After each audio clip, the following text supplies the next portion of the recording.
كنت بمشوار. مشوار فين يعني؟ ايه مشوار وخلاص.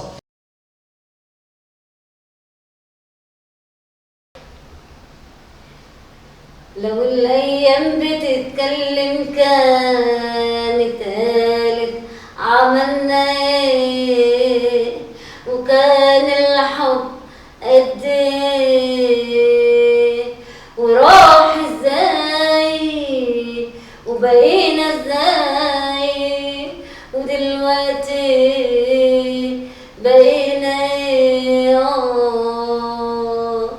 وفي ليلة قبله كلموا سألوا عن اسم، سألوا عن حب، سألوا مساء الخير يا جيجي. مساء النور. ايه الروقان ده يا عم؟ يا اخويا بتغني كده ومزقططه. الحمد لله. ايه خير؟ عارف مزقططه ليه؟ ليه؟ هحكي لك. بقول لك ايه؟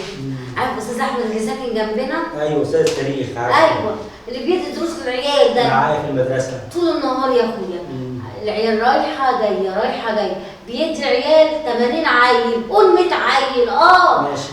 يعني بيخش له في الشهر كده ولا 100,000 جنيه. ليه؟ محمد صلاح لعيب كوره؟ سيبك من محمد صلاح دلوقتي. ماشي. بقول لك ايه؟ مش انت مدرس زيه؟ ايوه مدرس زيه. طب ما تعمل زيه.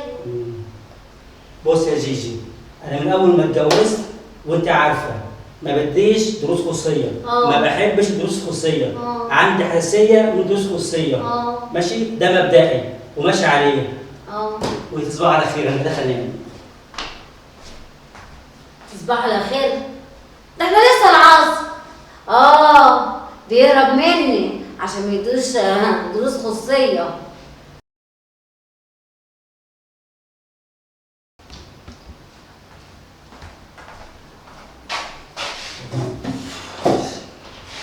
الحمد لله على السلامة. الله يسلمك.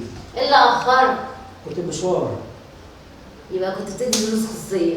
يا دي مواد دروس خصوصية، أغنيها لك؟ مش هدي دروس خصوصية، مش هدي دروس خصوصية، مش هدي دروس خصوصية. تصبح على خير. مش هدي دروس خصوصية، مش هدي دروس خصوصية، مش هدي دروس خصوصية. لا حول ولا قوة إلا بالله. الراجل شكله اتجنن. بس مش هسكت أنا وراك لغاية ما تدي دروس خصوصية.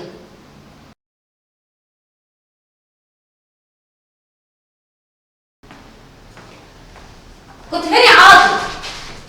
كنت بمشوار. مشوار فين يعني؟ إيه مشوار وخلاص. أكيد بقى كنت بتدي دروس خصوصية. لا. ما كنت فين؟ كنت مشوار. عارف ايه اللي حصل النهارده؟ إيه اللي حصل؟ أستاذ أحمد. أيوه. جارنا أنت عارف. أيوه. جاب عربية أحدث موديل. وجاب لي كمان شقة جديدة. اعمل زيه يا راجل.